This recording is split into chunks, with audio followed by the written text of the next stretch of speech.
उदय। धर्म के नाम पर सियासत में इतनी नफरत कहाँ से लाते हो? इस ज़मीं पर तो प्यार बिखरा है जिसको कुदरत ने खुद संवारा है। न्यूज़ क्लिक में आपका स्वागत है। आज हम जंतर मंतर पर मौजूद हैं। यहाँ नफरत छोड़ो संविधान बचाओ के नारे के तहत एक प्रदर्शन का कॉल दिया गया था, जिसमें कई सारे जन आंदोलन इसमें शामिल हुए हैं। मेधा पाटकर, एनी राजा, शबनम हाशमी, गौहर रजा जैसे लोग यहाँ पर शामिल हुए हैं और संविधान को बचाने की बात करते हुए नफरत को छोड़ने की बात यहाँ पर की जा रही है। हमने यहाँ मौजूद लोगों से बात की। देखिए न्यूज़ क्लिक की ये खास रिपोर्ट। जी, मेरा नाम तरन्नुम, खुदाई खिदमतगार से हूँ मैं, और मेरा काम है मोहब्बत का पैगाम देना, नफ़रतें हटाना और प्यार बांटना। सबसे मेन चीज़ है, जब हम मोहब्बत बांटेंगे तभी सब कुछ अपने आप दूर हो जाएगा। जब नफ़रत ही नहीं रहेगी, जब प्यार रहेगा, तो प्यार में वो ताकत है, आपको भी मालूम है, तो हर चीज़ सब सही होती चली जाएगी। तो हमारा यही है कि नफ़रत छोड़ो, संविधान जोड़ो, जातिवादी छोड़ो, दिलों को जोड़ो। यही हमारा मकसद है, इसी मकसद को लेके चले हैं। पिछले साल 2 अक्टूबर से ये अभियान चला है और ये अभियान 200-250 जिलों में 75 किलोमीटर हर जिले में पदयात्रा के रूप में चला है और अब इसको आंदोलन तक ले जाना ज़रूरी है। तो आज जन आंदोलनों का समन्वय यहाँ हुआ है। शहरी और ग्रामीण गरीब यहाँ आए हैं और उन सबको लगता है कि उनके जो जीने मरने के सवाल हैं उसको नकारने के लिए धर्म और जाति के नाम पर विभाजन हो रहा है। और इसलिए हमारे बीच में आज निजीकरण के खिलाफ लड़ने वाले सार्वजनिक उद्योगों के श्रमिक आए हैं, मनरेगा यूनियन के खेत मजदूर आए हैं, हमारे बीच में आज किसान आए हैं जिन्होंने संयुक्त किसान मोर्चा का हिस्से के रूप में अपना हक मांगा है, आज भी जारी है। हमारे बीच में दलित और आदिवासी आए हैं, हमारे बीच में कंपनी की मनमानी भुगतने वाले सेंचुरी मिल्स के श्रमिक आए, नर्मदा घाटी के साथी आए हैं, कौन नहीं आया है। आज खोरी गांव के 10,000 से ज़्यादा घर जो तोड़े गए, उन घरों की सैकड़ों महिलाएं यहाँ आज अपना रोजगार छोड़कर आई है, क्योंकि उनका आवास का अधिकार वन भूमि के नाम पर छीना जाता है, पर फार्म हाउसेस तोड़े नहीं जाते हैं। अंबानी अडानी 1000 और 1600 करोड़ रोज की कमाई करते हैं, पर मनरेगा यूनियन के मजदूरों को 100, 400 या 500 रुपया भी रोज की कमाई नहीं होती है। तो हम सब लोग संविधान में जो लिखा है समता और न्याय, वो पाने के लिए नफरत मिटाकर, विभाजन खत्म करके एकजुटता पाकर ही लड़ने के लिए यहाँ है। आज देश में नफरत जहर बोया जा रहा है। किसान और जवान ही हैं जो भारत को मजबूत करते हैं, राष्ट्र को मजबूत करते हैं, विश्व गुरु बनाया, कृषि प्रधान देश बनाया। लेकिन आज जिस सरकार को हम लोग बहुत पूर्ण बहुमत से चुन करके देश के सबसे बड़े लोकतंत्र में बैठाए, उन्होंने जिस डाली पे बैठे हैं वही डाली काट रहे हैं। यानी वो चाहते हैं कि, क्योंकि सभी जानते हैं कि राष्ट्र को अगर गुलाम बनाना है तो किसानों को गुलाम बना दो, राष्ट्र अपने आप गुलाम हो जाएगा। तो यह देख करके किसान और जवान सभी संगठित हो गए हैं और संगठित होकर के अब अपनी आवाज़ उठाना शुरू कर दिए हैं। देखिए, किसान आंदोलन जल्दी शुरू होगा, तैयारी बहुत तेज़ी से है। केंद्र सरकार के द्वारा जो हम लोगों से वादे किए गए थे, किसी भी वादे पे सरकार खरी नहीं उतरी है। ना एमएसपी कानून की गारंटी दी गई, ना शहीद हुए किसानों को मुआवजा दिया गया, और ना ही हमारी किसी प्रकार लखीमपुर वाली घटना, आप क्या पूरा देश जानता है, जिस व्यक्ति ने इतनी बड़ी घटना की उसको एक बार हाई कोर्ट से बिल मिल गई, अभी सुप्रीम कोर्ट से बिल मिल गई। हमारे किसान जो वहाँ चोट खाए थे, जो वहाँ जेल में बंद है, वो अभी छूटे नहीं हैं। बहुत ऐसे हम लोगों के मुद्दे हैं, मुद्दों पे चर्चाएं चल रही हैं। मुजफ्फरनगर में कार्यक्रम शुरू हो गया है। जिस समय आदेश हो जाएगा, हम लोग दिल्ली बॉर्डर रहते दिल्ली के अगल बगल में, हम यूपी लखनऊ से चल करके आए। हम लोग भी अपने संगठन के साथ संयुक्त किसान मोर्चा के हम सदस्य हैं, बराबर लड़ाई लड़ते हैं और लड़ते बराबर रहे। खेती से बड़ी कोई कंपनी नहीं है। एक तरह से देखा जाए तो 70% से 50% लोग खेती किसानी से ही डिपेंड है। खेती से बड़ी कोई कंपनी नहीं, अनाज से बड़ा कोई प्रोडक्ट नहीं, और किसान से बड़ा कोई राष्ट्रभक्त नहीं है। इसलिए किसानों ने ठान लिया है।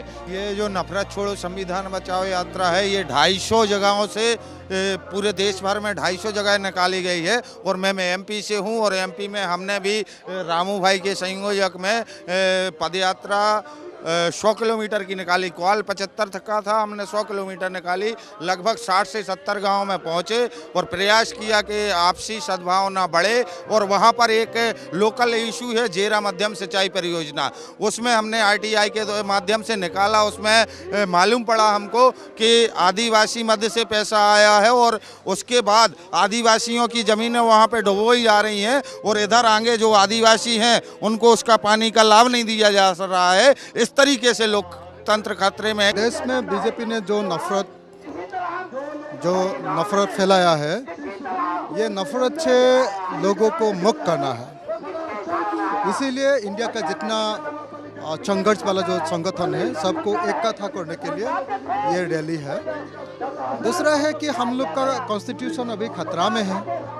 इस खतरा से हम लोग का कॉन्स्टिट्यूशन को बचाना है। 2024 का जो इलेक्शन है ये बहुत क्रिटिकल इलेक्शन है।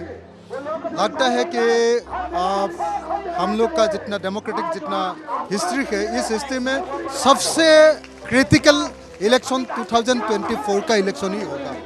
इसीलिए 2024 का जो इलेक्शन है इसमें बीजेपी को जैसे हो हराना ही है, नहीं तो देश नहीं बचेगा। देश का जो सेकुलर जो कॉन्सेप्ट है, देश का जो गणतांत्रिक जो कॉन्सेप्ट है, देश का जो रिपब्लिकन जो कॉन्सेप्ट है, इसको ख़त्म हो जाएगा। मेरा नाम मुस्कान है और मैं खोरी गांव से हूँ। और हमारे खोरी गांव को 7 जून को कोरोना की महामारी में तोड़ा गया था। जैसे कि सबको पता है कि जब कोरोना होता है तो सब लोगों को बोले गए थे, नए नए मुहिम, नए नए नीतियाँ लागू हो गया था कि भाई 2 गज की दूरी, मास्क ज़रूरी, घर में रहना, घर से बाहर नहीं निकलना है। नई नई मुहिम चालू कर दिए थे। लेकिन इसी के दौरान, इसी के आड़ में हमारे खोरी गांव के साथ क्या हुआ था, उसी 7 जून को कोविड के महामारी में हमारी खोरी गांव को, लाखों की आबादी को, जो हमारे घर को तोड़ने में पुलिस प्रशासन पूरे जम के दल बल के साथ ध्वस्त कर दिया गया। वहीं पर उसी भूमि में जो होटल है विवांटा ताज है और भी अमिताभ बच्चन की होटल है, बहुत सारे नाम अलग अलग है, वो होटल अभी भी उसी ज़मीन पे है, खोरी के बाजू में ही है और वो भी जंगल की भूमि में ही है। हमें जंगल की भूमि देकर करार करके तोड़ दिया गया। अगर वो सर्वे अच्छे से होता तो शायद सुप्रीम कोर्ट को भी 10,000 के बजाय 1.5 लाख से ज़्यादा लोगों को देखने को मिलता, लेकिन उन्होंने सर्वे नहीं करने के कारण 10,000 बोला गया। असम का जो मुख्यमंत्री हिमंत बिस्वा शर्मा जी, उसका शासन 2 साल नहीं हुआ है, लेकिन ये 1.5 साल में अभी तक 59 लोगों को मार डाला है, फेक एनकाउंटर करके। कस्टोडियल डेथ हो गया है 59 लोगों का। हमारे खोरी गांव के साथ में क्या हुआ था? नफरत, हिंसा ही तो हुआ था। हमारे खोरी गांव को तोड़ दिया गया। उसी ज़मीन पे जो विवांटा ताज होटल है, फार्म हाउस है, उसको नहीं तोड़ा गया। ये सबसे बड़ा नफरत और हिंसा खोरी गांव वालों के साथ में हुआ है। पुनर्वास भी नहीं हुआ है। तो इसी के साथ ये तो देश का मुद्दा है ना, नफरत छोड़ो संविधान बचाओ। हमने देश के मुद्दे से जुड़ गए। हमारा खोरी गांव को इंसाफ चाहिए भाई। हमारा यही है कि खोरी गांव में जब तोड़ा गया तो खोरी गांव में ही हमें बसाया जाए। हमारी मांगे तो बस यही है। देखिए, जो मुल्क में हालात ख़ासतौर से मोदी सरकार आने के बाद से जो बनने शुरू हुए हैं और जिस तरह से नफ़रतें फैलाई जा रही हैं, उसमें मुझे लगता है कि एक भी इंसान खड़े होकर आवाज़ उठाए तो वो भी अहम है।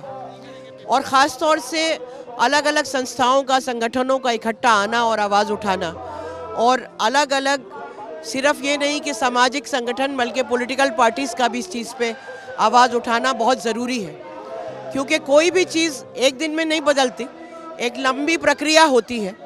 जिस तरह अंग्रेज़ों से 200 साल लड़ाई लड़नी पड़ी, उसी तरह से ये जो नफ़रत का माहौल बना है, बन तो कई दशकों से रहा है, लेकिन अभी जो जिस स्तर पे पहुंच गया है उसके ख़िलाफ़ लोगों को आवाज़ उठाना ज़रूरी है।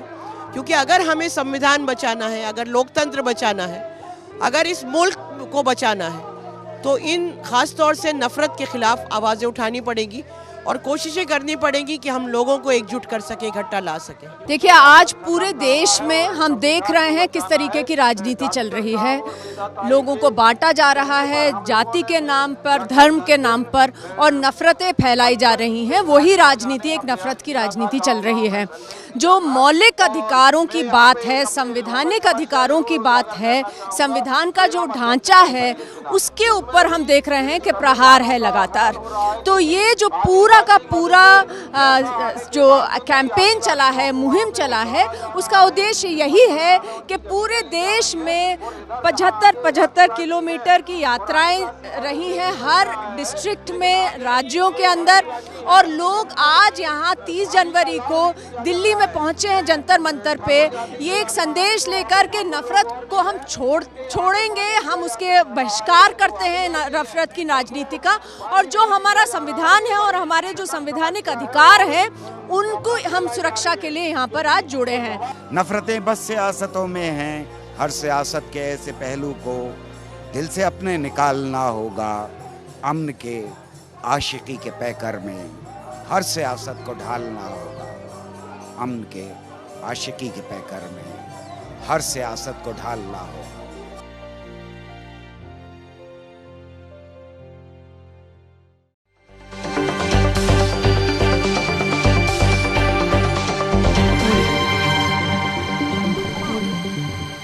आज उदय